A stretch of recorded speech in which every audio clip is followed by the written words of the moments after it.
प्रणाम सभी को। एक साधक के मन में ये प्रश्न, ये भाव आया था उनकी तरफ से। वो ये जानना चाहते हैं कि शिव की भक्ति में अब कितना समय बाकी है उनके लिए। मतलब वो जो बात है कि यहाँ बात बन गई, अब इसके बाद मुझे कहीं कुछ भागना नहीं, कहीं कुछ दौड़ना नहीं, कहीं कुछ करना नहीं। अब मुझे वो शिव प्राप्त हो चुके हैं। और ये शिव के ही संदर्भ में नहीं, आप भक्ति मार्ग में किसी भी ईश्वर को पाने के लिए आप आगे बढ़े हैं। तो ये प्रश्न बड़े सहज रूप से सभी के मन में आता है कि मैं भक्ति की कौन सी अवस्था पर हूँ जहां पर मैं ये स्पष्टता से कह सकूं कि अब मेरा काम बन गया, अब इसके बाद मुझे कुछ और करना नहीं है, इसके बाद मुझे कुछ और जानना नहीं है, जो होना था तो हो गया, अब निश्चिंत है। देखिए, भक्ति मार्ग जो है ना, ये इस प्रकार का मार्ग नहीं है। सबसे एक तो सबसे सरल उपाय मैं बता सकता हूँ आपको कि सबसे सरल अगर उपाय है जिसके इसके प्रयोग से आप सरलता से ये जान सकते हैं कि अभी और कितना समय बचा हुआ है, तो वो सबसे सरल उपाय है कि आप अपने गुरु से मिलें। आपको किसी भी साधक को कभी नहीं पता चलता कि वो अभी कौन सी अवस्था में है, कौन सी स्थिति में है, जहां पर जाकर के उसका काम बन चुका है। लेकिन एक गुरु की दृष्टि जब पड़ती है उस साधक पर, गुरु जब देखता है तो वो देखते ही बता सकता है कि आपकी कौन सी स्थिति है, कौन सी अवस्था है, और अभी आपको कितना समय लगने वाला है। अगर आपके आज तक कोई गुरु नहीं रहे हैं, वैसा ही एक सांसारिक जीवन में कितना अध्यात्म होता है। बस वही जो हर सांसारिक करता है, जो रोजमर्रा के जो जैसे दैनिक कार्य हो रहे हैं, उसी में से थोड़ा सा वक्त निकाल करके उसने शिव का नाम सुमरन कर लिया, शिव के मंदिर चले गए, शिव के जो तीर्थ है वहां जाकर के उन्होंने तीर्थ का अवगाहन किया, मतलब तीर्थों पर जाकर के मस्तक नवाए, पूजा पाठ इत्यादि जो कुछ भी है। और एक जो कहते हैं कि अंतर मन में जो स्थिति है, थोड़े कष्ट आए, जब भी थोड़े सुख आए, दुख आए, वहां पर उसने उस ईश्वर को याद कर लिया, उस शिव को याद कर लिया। और यही होता ही है ज्यादातर सांसारिक जीवन में। हम भक्ति भी करते हैं तो किस प्रकार करते हैं, ऐसे ही तो करते हैं। बस जो भी है पूजा पाठ हल्का फुल्का, क्योंकि इससे ज्यादा माया समय कहाँ देती है उस प्रभु को याद करने का। परिवार है, संसार है, सब कुछ है। तो इसीलिए कहते हैं ना कि कभी कभार जैसा कि साधक अभी खुद भी रिटायर्ड हो चुके हैं, बुजुर्ग स्थिति में जा चुके हैं, तो वहां पर उनके लिए है कि जैसे जब कहते हैं ना कि घर का जो खान पान जो है उसमें अगर कहीं किसी प्रकार की अगर कुछ कमी रह जाती है, तो उसके लिए फिर हम लोग क्या करते हैं, मल्टीविटामिन की गोलियां लेते हैं वहां पे। एक मतलब इसको कह सकते हैं कि बिल्कुल एक सरल जो है तरीके से इसको समझाने का मैं प्रयास कर रहा हूँ कि अगर मान लिया कि भाई मल्टीविटामिन की गोलियां ली जा रही है, वो अलग अलग दवाइयां ली जा रही है, ताकि उस जो खाने पीने में जो कमी रह गई है उसकी आपूर्ति की जा सके। शरीर को जितना आवश्यक है उतना तो वो मांगेगा ही मांगेगा, और शरीर को जितना अगर चलाना है अगर आपको, तो फिर जो आवश्यकता है वो फिर वो निरंतर बनी ही रहती है। वो आवश्यकताएं समाप्त थोड़ी हो जाती है, शरीर की जो आवश्यकता है वो तो चलती रहती है। तो ऐसे में जो है आप क्या करते हैं, वो अलग से सप्लीमेंट्स ले लिया करते हैं। गुरु को आप अगर देखते हैं तो गुरु क्या होता है, एक आध्यात्मिक सप्लीमेंट की तरह से आप जान लीजिए कि एक सांसारिक कर्मों में भी आप लिप्त हैं, सांसारिकता में भी लिप्त हैं, लेकिन अगर गुरु है आपके जीवन में तो वो एक टॉनिक का कार्य कर देता है वहां पे। सहज रूप से ये भी आपने सुना भी होगा, अगर थोड़ी बहुत भी आध्यात्मिकता रही है तो ये आपने जाना होगा कि मंत्र अगर मैं स्वयं जपूं तो उस मंत्र को सिद्ध होने में 15 साल लग सकते हैं, 10 साल लग सकते हैं।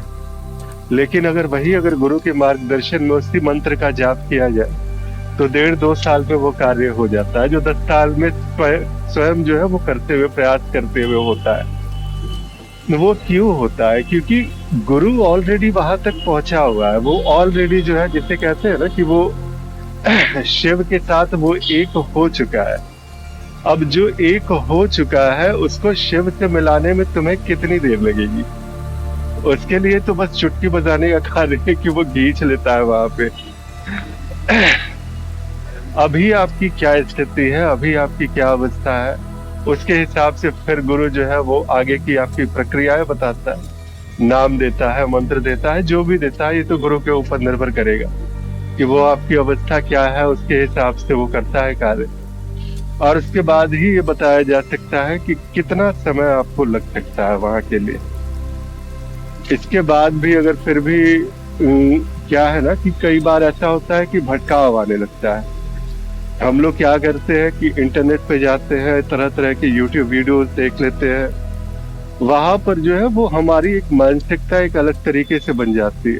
तो वो कहते हैं ना कि अरे मेरी विशुद्धि में जो है ना वो सिहरन सी हो रही है, मेरे मूलाधार में जो है वो बिजली के झटके आ रहे हैं, तो यहाँ से जो है मेरी प्रगति तो हो रही है, मूलाधार मेरा एक्टिव हो चुका है। कई बार ऐसा होता है कि सहस्त्रार वाला जो सर के बीच का एकदम बिंदु है, वहां पर बहुत सारी जो सिहरन होने लगती है, संवेदनाएं आने लगती है। लोग उसी को समझ लेते हैं कि ये तो मेरा काम हो गया यहाँ पर।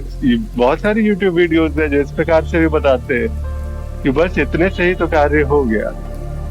इतना अगर सरल होता, इतना सब कुछ इतनी सामान्य तरीके से होते, तब तो कभी भी किसी को भी किसी गुरु की आवश्यकता कभी पड़ती ही नहीं। सरल रूप से, सहज रूप से सभी को बोध हो जाता। और विश्वास मानिए, ये सभी गुरु भी यही चाहते हैं कि उनकी आवश्यकता ना पड़े।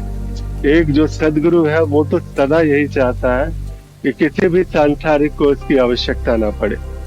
सभी बिल्कुल सहजता से, सरलता से उसी आनंद को, उसी प्रेम को पाले जिस आनंद में वो खुद भी जो है वो गुरु झूम रहा है। वो आनंद के अतिरिक्त कहीं और कोई दूसरी अवस्था हो ही नहीं सकती है गुरु की। तो वो ऑलरेडी वहां पे पहुंचा हुआ है, तो वहां से फिर वो आपको एक संपर्क में आते ही फिर वो वहां से आपको बुलाता है, खींचता है।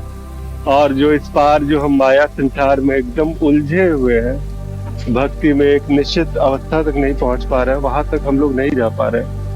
यहाँ पर आने मात्र से, इसको सुनने मात्र से बहुत सारी स्थितियां यहीं पे स्पष्ट हो जाती है। और बिल्कुल सरल रूप से, सहज रूप से एक सामान्य सा साधक भी वो पा लेता है जो गुरु ने काफी, हो सकता है कि मेहनत के बाद पाया हो।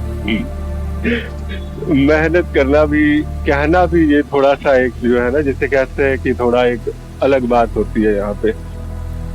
भक्ति तो वास्तव में आनंद का मार्ग है। इससे ज्यादा आनंद का मार्ग कोई दूसरा नहीं हो सकता।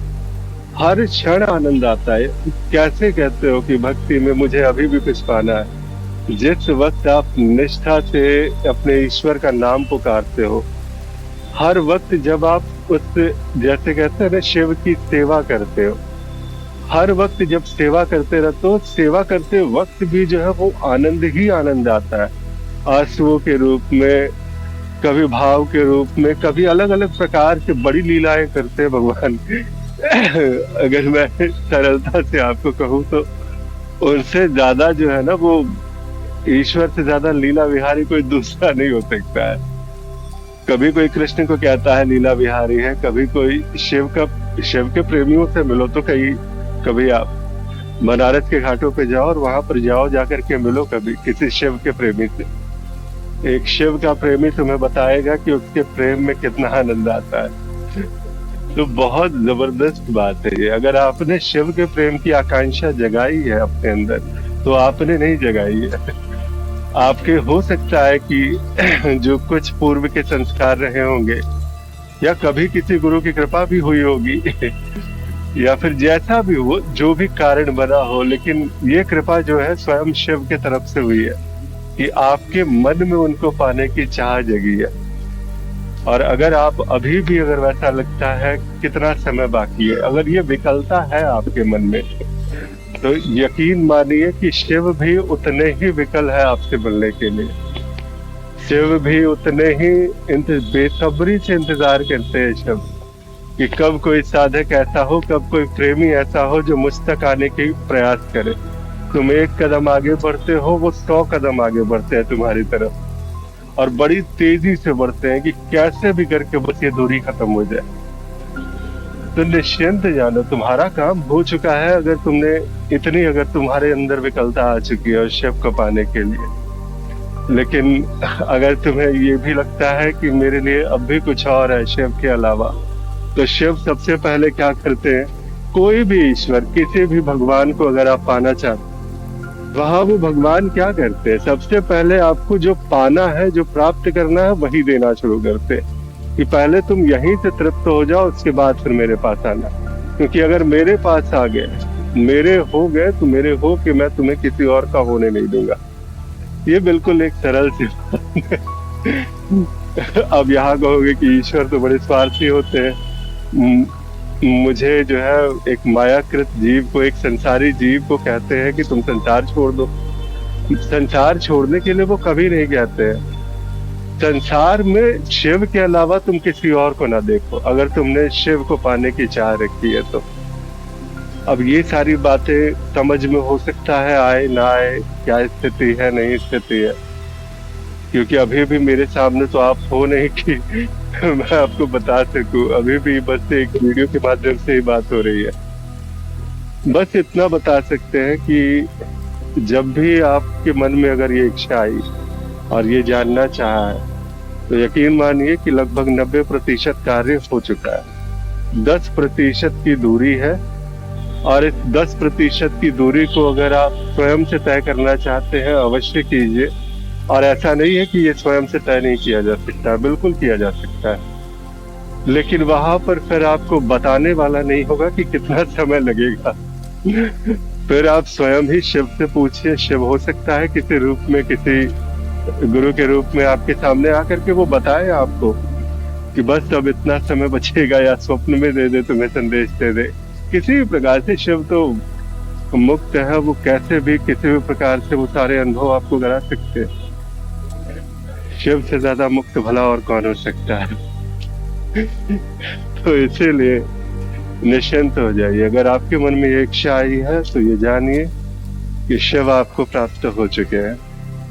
अगर लगता है कि इस जीवन में कार्य बना नहीं बना, एक जैसे कहते हैं ना, गारंटी स्टैम्प पेपर पे कोई लिख के दे दे, तो वो लिख के कौन दे सकता है? जो स्वयं शिव हो चुका है। वही तो है जो शिव के रूप में जो है तुम्हारे पास में वो स्टैंप लगा करके लिख के दे सकता है कि हाँ देखो, मैं कहता हूँ कि तुम्हारा कार्य हो चुका है। तो यहाँ पर अगर वो बात अगर ढूंढ रहे हो, तो फिर वो बात मैं, कई बार ऐसा होता है कि साधकों से जब मैं बातें करता हूँ, तो मैं तो यही कहता हूँ कि मैं रजिस्ट्री पे भरोसा नहीं करता। मतलब ये अग्रीमेंट पे भरोसा नहीं करता हूँ। जो जमीन खरीदते हैं ना हम लोग, क्या कहते हैं कि अग्रीमेंट करा लो पहले। तो मेरा भरोसा अग्रीमेंट पे नहीं है। जब तक रजिस्ट्री ना हो जाए, जब तक वो बिल्कुल बात पक्की ना हो जाए, तब तक मैं भरोसा नहीं करता हूँ। तो यही बात है, मैं साधकों से भी कहता हूँ भरोसा कर लो, और नहीं तो फिर रजिस्ट्री जब तक ना हो जाए तब तक तो मानो मत कि मेरा कार्य हुआ है। तो जब तक है अपने अंदर वो आग लगी है, उस आग को और भड़काओ, और शिव को पाने की राह में रुको मत। अगर पाना चाहे हो, निकले हो अगर इस मार्ग पे, तो अब पहुंचो वहां तक। जो भी होगा, जैसा भी होगा, देखा जाएगा। शिव देख लेंगे सब कुछ। तो छोड़ो ना, सब कुछ हो गया। संसार जितना देखना था, अब तो रिटायर्ड भी हो गया। अब कितना, किस हद तक अब आप संसार में उलझे रहोगे, संसार को ही देखते रहोगे? अब आगे बढ़ो। अब शिव देखे तुम्हारा संसार, तुम्हारा सब कुछ, और तुम बस शिव को देखो। अगर ये भाव है, ये तुम्हारा जो अगर विचार है, तो यकीन मानो कि अभी इसी वक्त, इसी जन्म में तुम्हारा कार्य हो चुका है। चलो फिर ठीक है। अगर कोई प्रश्न होगा तो अवश्य भेजिएगा आप सभी मुझे, या कोई अगर विषय पे जो है अगर संवाद करना होगा तो अवश्य कीजिएगा। मेरा संपर्क यहाँ पर दिया भी रहता है, तो वहां पर भी मैं मिल सकता हूँ। प्रणाम सभी को, नमस्कार सभी को। बहुत